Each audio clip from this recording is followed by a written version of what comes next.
So I don't know how this video is going to go because I'm a little tired now, but I like the fog in the background. So one of the titles that I've got listed is nuclear energy, and I suppose it links to climate change. And so maybe this video will be titled Climate Change and Nuclear Energy, or just Nuclear Energy. But a few years ago, I was very interested in renewable energy and energy as an industry. And I tried to work in it actually as a business consultant. And what I found was there wasn't really, there were opportunities, but I didn't get them. But my focus was on wind power generation, because I thought it'd be a great idea to be the business capability behind providing wind generation to on a medium to large scale. That's where I saw a business opportunity, and the reason I liked it is because I believed in it. I could really see the benefits and the long-term benefit. And plus, I was one of those people that I didn't think windmills looked that bad. And one of the claims against them is that they don't look good and they make a whirring noise, which they do, but you have to be close to hear that noise. But a lot of people don't like the way they look. I don't mind them. I thought they looked kind of cool and futuristic. So, but I really like the fact that once you've made the windmill, you can stick it on a hillside and it will generate electricity. So that's why I was behind windmills, and that was where my initial focus was. But at the time, I couldn't find a real business opportunity. And when I really say that, what I mean is I couldn't find a way that I could make money out of doing the bit I was doing.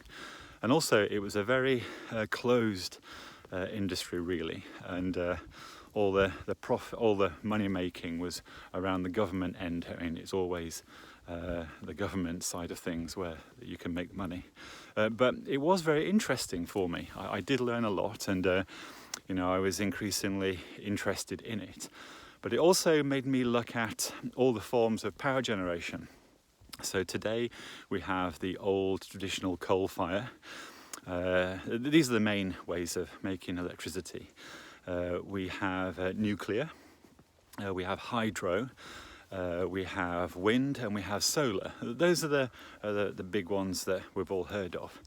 And I think most people know that there's an issue with our climate, and climate change is a thing. And there is this commitment to moving towards renewable energy and cleaner energy. And I don't think many people will actually argue with that, because if you've ever lived in a city and for example, I live in London most of the time, and I remember walking down Oxford Street and other central London streets, and you could taste diesel fumes in your mouth. This is a few years ago now, when I was a bit younger, and and diesel engines are very noisy, and so but it was the pollution of that kind of energy generation that you can quickly arrive at the conclusion, yes, a coal-fired power station spewing out a lot of very undesirable CO2 is not what we want. So I don't think people really have a problem with going green. It's just the issues surrounding green. Now, to get straight to the point, I'm really in support of nuclear fuel because from a generation point of view, a nuclear plant can make a lot of electricity, and once it's up and running, the byproduct, the spent nuclear fuels, yes, I mean, they are radioactive and incredibly dangerous, but they are something that can be contained and can be stored. And we're pretty sure that once you've employed a system to deal with spent uranium and all the other byproducts, that it's pretty safe. And the nuclear power station, is just pumping out all the power that everyone needs. Now, of course, the infrastructure build cost is very high.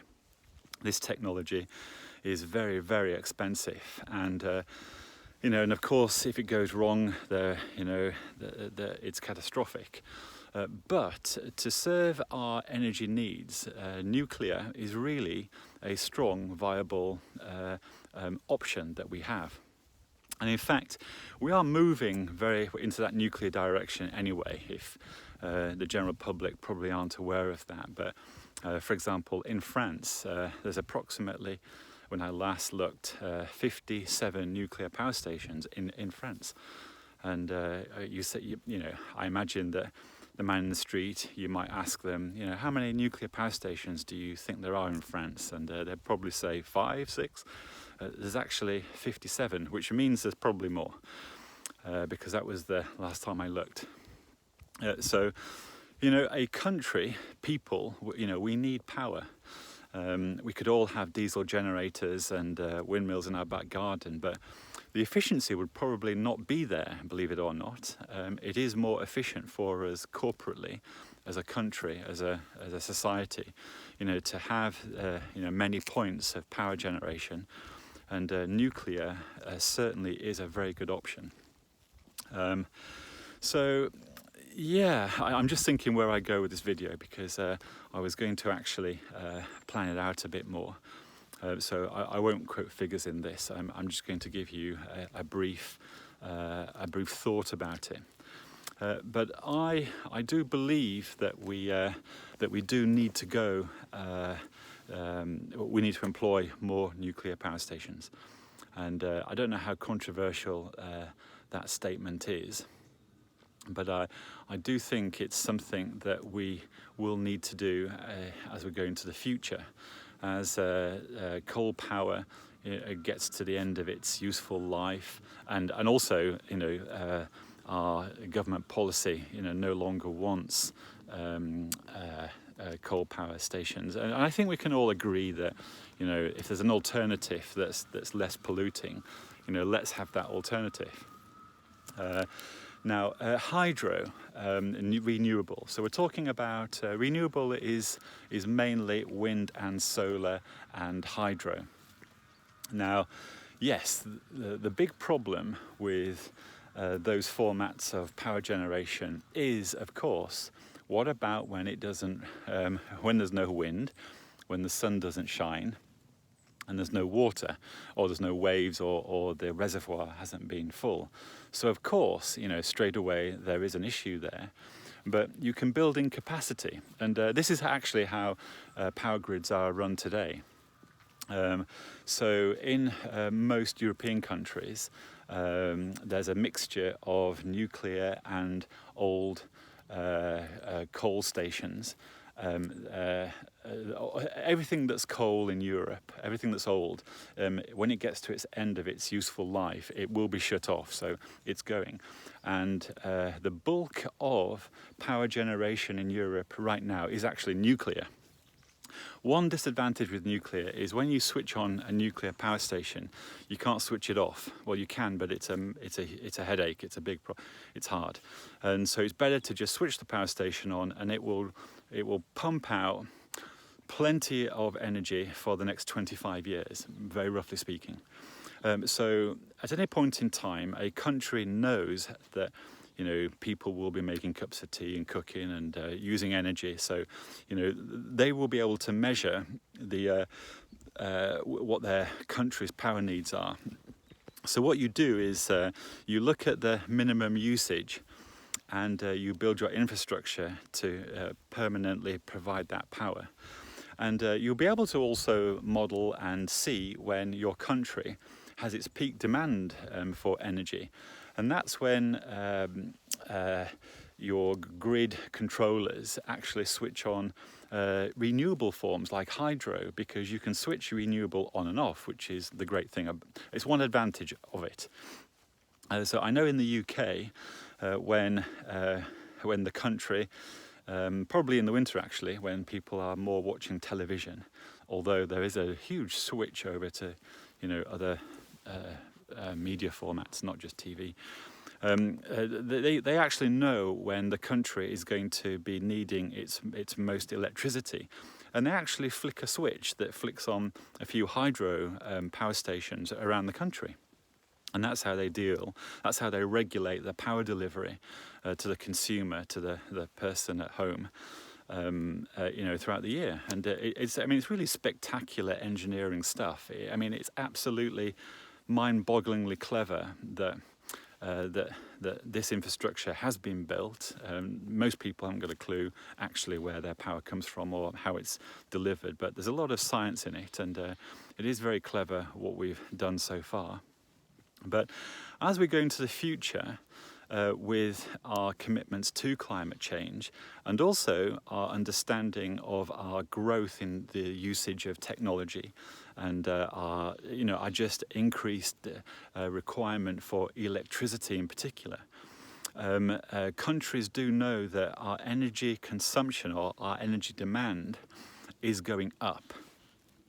Now, up by how much they can predict actually, but what it definitely means is that we need more power generation. And one of my opinion off the top of my head, with information available to me right now, is that nuclear is the way forward. So I suppose what I am saying in this video is nuclear is for me a viable option that we will be considering, I understand, as we go ahead into the future. Now, right now, technology might provide us with alternative methods of power generation, and I won't mention any of those right now because I think that will be in another video.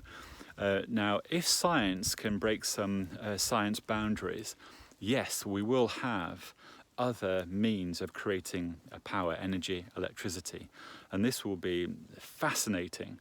There are some other political, large socio-economic factors that we could bring in, and that's going to be interesting. But right now, we as a people on planet Earth, we are going to need more electricity. Very roughly speaking, we're going to need double what we've been using to date. And so, yes, power generation is going to be an issue, a massive issue that governments have to deal with, and they're going to have to make some decisions.